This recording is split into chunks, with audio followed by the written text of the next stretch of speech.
Hey guys, Cam for 15, back at it with another video for you guys, and I'm back with another fairy tale manga chapter review for you guys. No, I did not forget. I know these videos typically go up later than usual, later than scheduled, but when I pretty much have a busy day, in my personal life, and then I also do recordings of other videos for other things and things like that.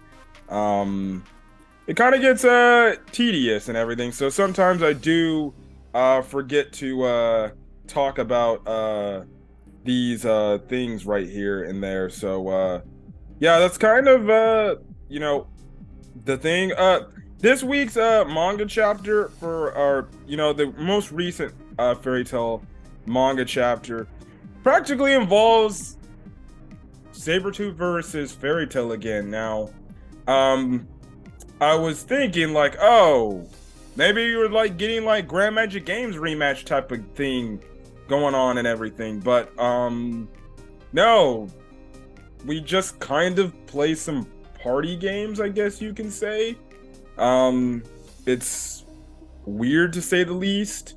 But we pick up right where we left off on the last manga chapter.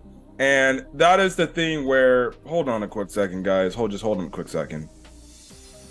Yeah, sorry for that. The freaking site that I'm trying to use to read these chapters, man. They got a lot of pop-ups, dude. They got a lot of pop-ups. Anyways, the last chapter ended off with the fact that, we see the Sabertooth members in Lucy's room. So we pick up right where we left off. Lucy's obviously asking why the hell are these characters in her room and everything. And practically, Sting is like, oh, it's actually kind of a long story, We'll tell you in a quick second.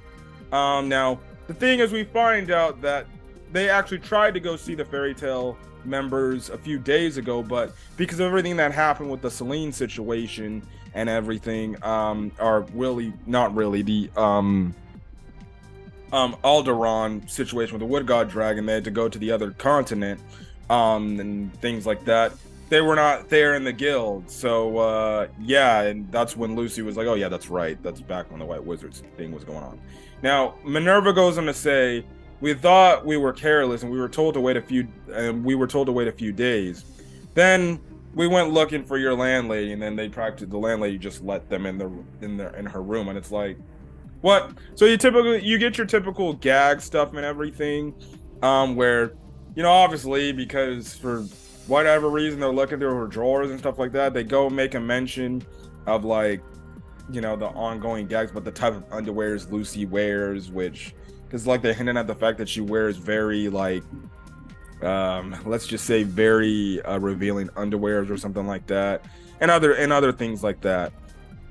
So yeah, now Lucy goes and say, well, yeah, we were gone because a lot of things happened. So yeah, that's kind of the thing. Now we cut back to the Fairy Tale Guild. They end up going there now. So Urza goes and say, well, we were actually talking about you a few minutes. Now, Urza said that she sent a letter to Sabertooth, but Minerva and Ro cannot read this. Well, they read it, but it sounds like, to them, they're like, sounds like you're trying to pick a fight with us, bro.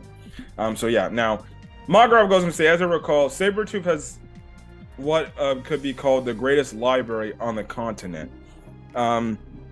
So pretty much with the fact that the guild really, Lucy, Natsu, they need more information and everything. They need to use Sabertooth's library, but Sabertooth's like, well, we could, but actually, nah.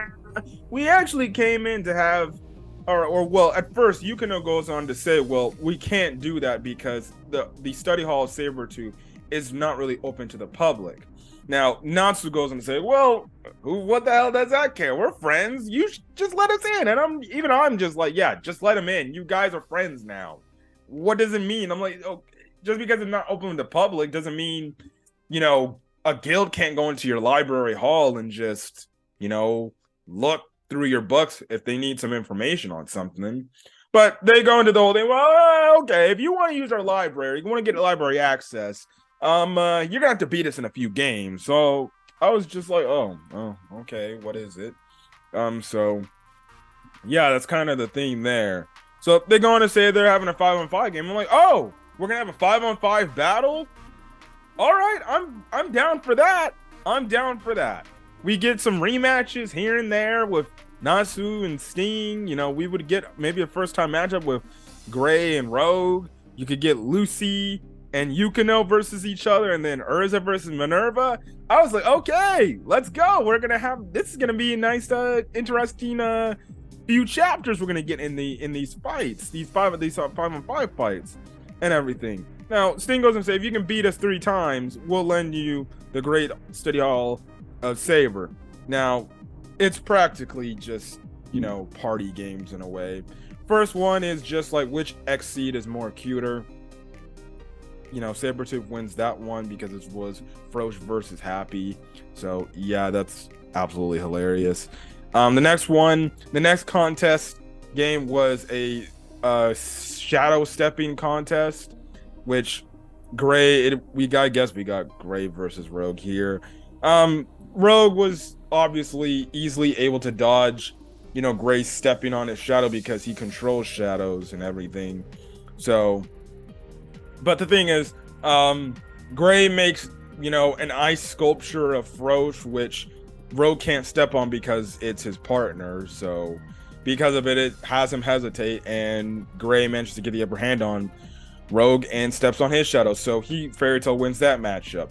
The next matchup is practically a guessing game, or a knowledge game, or who knows your knowledge on about the Sabertooth. And it was Lucy versus Yukino. So I guess I do get Gray versus Rogue, Lucy versus Yukino, Minerva versus Urza, and Natsu versus Sting in this chapter, but not the way I thought I was gonna get it.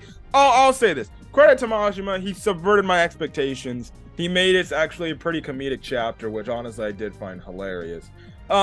Yeah, the Lucy versus Yukino fight. If you remember that filler arc, the Celestial Spirits, the Key of the Celestial Spirits arc, you know, where they all with the Lucy and Yukino spirits went evil, that filler arc. And if you remember that part in that arc, Levy had played a, you know, trivia game with Capricorn.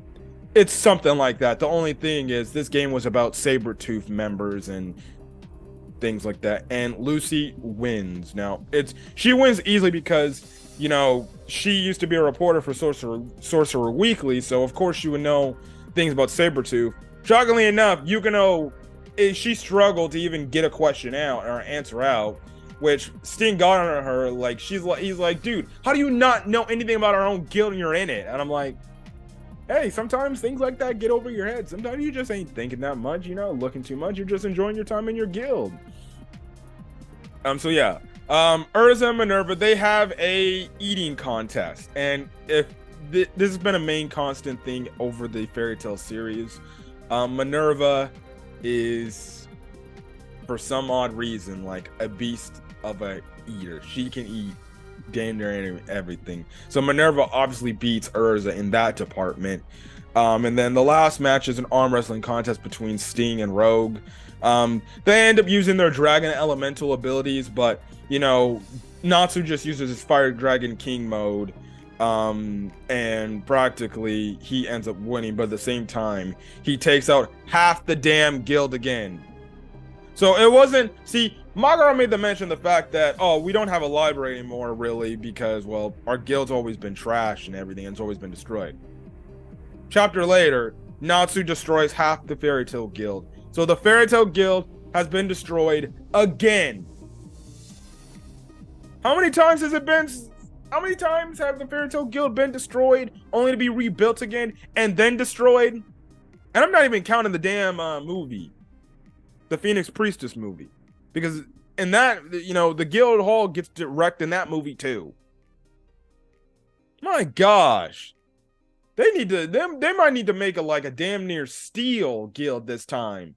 Heck, even if they do that, I still think find some way that they would break that. But yeah, that's kind of the thing. So because of Natsu beating Sting in this matchup, Fairy Tail is able to have access to go see Sabertooth's library and everything. But Sting's like, okay, I'll let you see that, but under one condition. I want you to bring Jalal as well. And that's where the chapter ends off. Urza's kind of shocked. She's like, Jalal? And that's kind of where that ends up now. What Jalal could be involved in, don't know. I'm not even going to throw out a prediction, but it seems like Jalal's going to be back in the storyline. Jalal's going to see Urza again. Cool, we get more Jalal Urza moments. More Jerza. I love Jerza. I need Jerza to happen. Well, it's happening in Edelis. They already have a kid in Edelis, but hey, it is what it is. I'll take more Jerza stuff. But it is going to be interesting to see why Sabertooth needs to talk to Jalal. Maybe it's a problem that they're dealing with that they need his help with. I don't know. Or maybe there's something in pertains to his knowledge that they could get a better understanding about. So I have no clue. It seems like Fairy Tail is gonna have to seek out Jalal, but then again, I think Urza has some sort of weird communication, item with Jalal where she can just communicate with him and then he'll know. But unless they have to actually go out there and find Crime Sorcier, I don't know. But we'll see.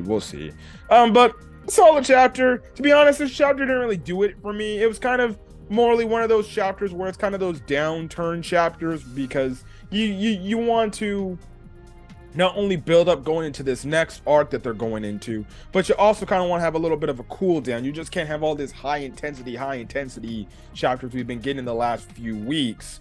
And now we've kind of gotten our like kind of down period type of chill chapters for the characters to chill out a bit, get some more understanding of the world building and things like that, get maybe some more understanding of Ignia's plans, and things like that. But yeah, this chapter was fun for the most part. It's great to see the Sabertooth characters again. I'm not trying to say this chapter didn't do it for me, but in real honest way, I could care less about this chapter. Honestly, I could have just did a dual chapter review for this chapter and then chapter 125 coming out, I believe, next week. So yeah, but I might as well get this chapter review out the way. I have nothing else better to do. So yeah, but anyways, if you guys like the video, leave a like, put in the comment section your thoughts on this chapter of Fairy Tail 100-Year Quest, as well as hit the subscribe button if you want to get more Fairy Tail content. Put in the comment section again not only your thoughts on this chapter, but what are your predictions going into chapter 125, as well as hit the subscribe button if you want to get more Fairy Tail content or any other manga or anime content I upload to the channel. Till then, guys, stay safe out there and have a great rest of your day or night when watching this video. Peace.